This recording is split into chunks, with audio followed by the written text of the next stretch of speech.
So you found your freedom, you escaped, you divorced a narcissist. Now what? Hey there, it's Tiffany of Clarity, Confidence, Courage. I'm a women's life coach that helps heart-centered, empathic women who have gone through a divorce rebuild, redefine, and thrive in a new life that they absolutely love.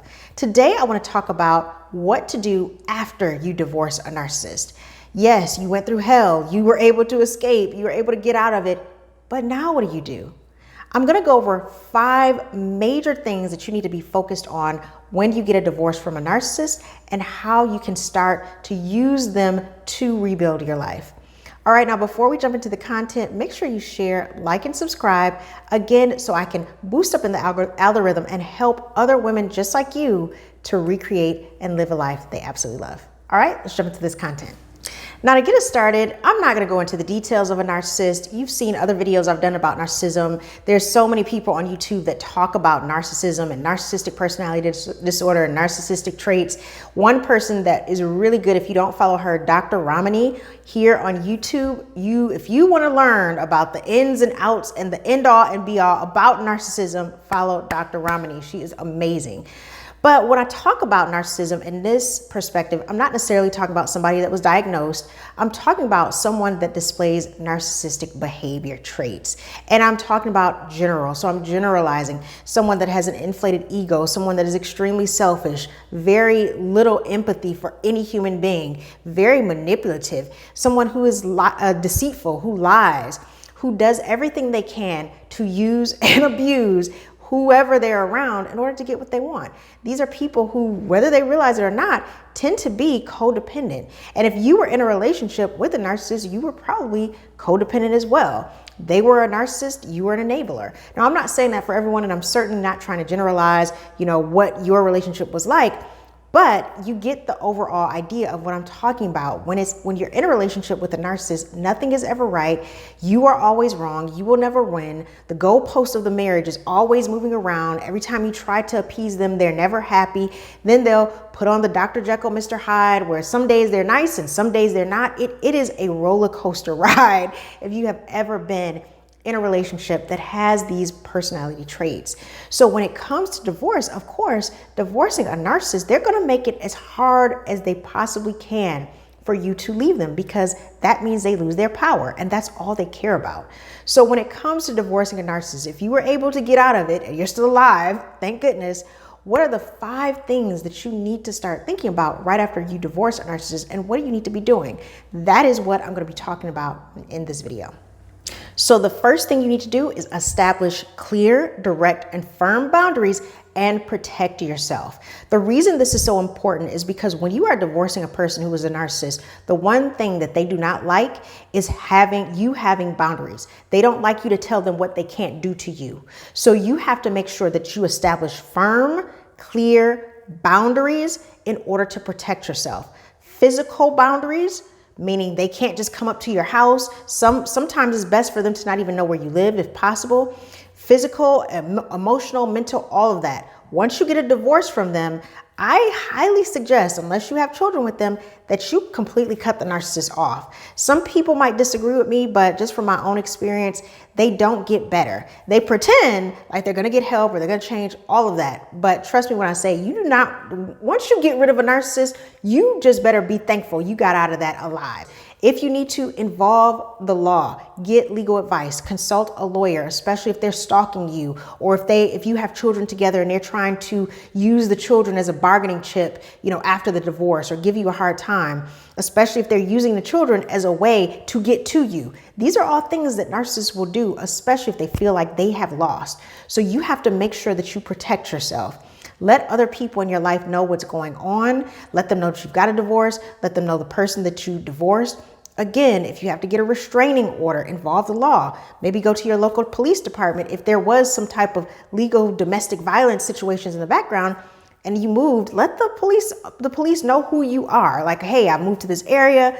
I just got divorced. My ex-husband did this to me. Hey, I just want somebody to know just in case. Make sure that you set boundaries and you keep yourself, and if you have children, keep your children protected. The second thing you want to do is seek professional help in order to heal. And I'm specifically talking about therapy and counseling. Therapy is so important when you have gone through narcissistic abuse, because by the time you get out of that relationship, you are so lost. You don't even know what to believe, what is real anymore or what is not real. Because being in a relationship like that, you have been gaslit 9 times out of 10. There was a lot of gaslighting. There was a lot of them telling you that you didn't know what you were talking about, and things that you said were true and you knew were true. They were saying, no, that's not true. That didn't happen. There was a lot of changing up of the truth and a lot of different scenarios. So when you go through that type of abuse, that's really psychological and emotional abuse. You need to talk to a therapist. You need to get to the bottom of who you are, how you can heal, how you can move forward. Give yourself time to reflect on everything you've gone through and just take a breath, because that was a lot. If you came out of a relationship with that person, you dealt with a lot. It was so much going on that you probably didn't even realize, because your nervous system was always on high alert. You're always vigilant. You're always trying to figure out what the next thing was that they were going to do, that you were going to have to fix, or all the hoops you were going to have to jump through. So go to a therapist. And for some of you, it may be that after you get out of the relationship with the narcissist, you're going to therapy, not just because of that relationship, but because of maybe other abuse that you suffered in the past that led you to that relationship. So therapy is so needed after any divorce, really, but especially after divorcing a narcissist. Now, if you want, I have a link in my description to onlinetherapy.com. They are an affiliate that I work with. Online therapy literally is what it says. You can do therapy online to help you, again, get your life back on track and get you centered. So the link to that is in my description below. The third thing you want to do, focus on self-care and self-discovery, because when you leave that type of abusive relationship, and if you dealt with the narcissist, it is abusive. It is mentally and emotionally abusive. You need to then start regaining who you are through self-care and self-discovery. And self-care and self-discovery in this context, I'm talking about developing a deep relationship with yourself, building up self-awareness, of course, all the mental stuff that you need, meditation, journaling, to really get yourself back on track. And then also the physical things you need, the things that you neglected about yourself when you were in that relationship, getting massages, maybe, going for walks, getting exercise, eating nutritionally, taking care of your physical body, taking care of your physical appearance. Some of the things that involve self-care might be taking care of your finances. Maybe you've let some bills go too far, some debt go too far. So part of your self-care may be also budgeting and really getting your money back on track. Self-care is there's such a broad range for what self-care looks like.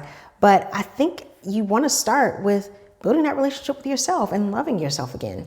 And that can also lead you on the path to self-discovery. Like when you start to feel better, you start to look better, you start to think more positive thoughts, and you start to remember who you are, and then put yourself in situations that make you happy and bring you joy. So self-care and self-discovery is that third step that you need to be doing. Number 4, focus on personal growth and getting clear on the next steps of your life. Now, this might involve setting some new goals, looking to achieve some new things, maybe getting another job, another career. This might involve personal development, going to conferences, getting a coach, maybe a life coach or a career coach or something, really developing your hobbies. What are the things that you like about your life? Like, what are the things that you want to do? What is the next steps? Maybe reading more books, just opening your mind to the world outside of that narcissistic relationship that you were trapped in. So building up habits around personal development is also part of your healing journey.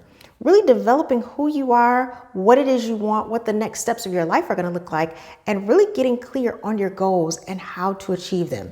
So if that is something that interests you, I definitely suggest you start looking at my journal, 30 Days to Self-Discovery, here in my description below. Click the link. It's on my website, and just use that to start helping you think like, okay, what are the next steps of my life? Where do I want to develop myself? And asking yourself those questions. What do I want? What are my goals? What are my achievements? What do I want the next chapter of my life to look like? Lastly, number 5, build a supportive network. I'm talking about your social connections to other people, whether that be family members, friends, your community, people that you work with. When you are in a relationship with the narcissist, they become your whole world. And a lot of times they want to separate you from your support system, whether they want you to move across the country from your family, or they want you to, be in a job where either you're working from home so they can see you all the time, or if you get off work, they want you to come straight home. They don't want you to get to know your coworkers after work. Or if you had friends, they want you to kind of cut off your friends. And because the idea is they want control. They want them to be your whole focus. So when you get out of that relationship, you got to rebuild those networks if you lost them. You got to find new friends. You have to engage with your community again, get involved in community activities to meet new people. Go to conferences of things. Again, this ties to number 4, self-development, that you might be interested in. Are you interested in a social media conference or some type of personal coaching conference or a career development conference? Or if you have a particular hobby that you love, are you interested in a conference about that hobby? Start doing things that put you in places where you can meet people that are on your path of where you want to go. Even things that are just for fun, just hobbies, like meetup.com. That's a great link. I'm not even affiliated with meetup.com, but it's a great way to meet people in your community or people that have shared interests. Joining book clubs. If you're into religion, going to certain churches or mosques or temples, again, to meet people. The idea is that you're building up your community, you're building up your support network. And I would venture to say joining a support group for people that have gone through narcissist abuse, because they get you. They understand what you went through and probably what you're experiencing right now, the fear, the shame, the anger, the rage, whatever it was. So they can help you to move past that and help you on your healing journey. So those were the 5 top things to think about right after divorcing, especially if you were divorcing a narcissist. Narcissist abuse it's so draining. I mean, it just takes so much of who you are as a human. So to get past that, first of all, to get out of that, that's an amazing feat. And now it's time for you to move on and create a life that you love. Definitely, if you love this video, let me know in the comments what parts you like the most or what you're doing right now after your divorce from a narcissist. And as always, be sure to share, like, and subscribe. And I would love it if you want to give a donation to the channel. I have a link to my tip jar below for Clarity, Confidence, Courage. It helps me to put out more videos, to make things, more accessible, to come up with new ideas, and gives me the time to, have other team members to help me out with this channel. All right. I hope you all enjoyed the video, and I'll be talking to you soon. Bye.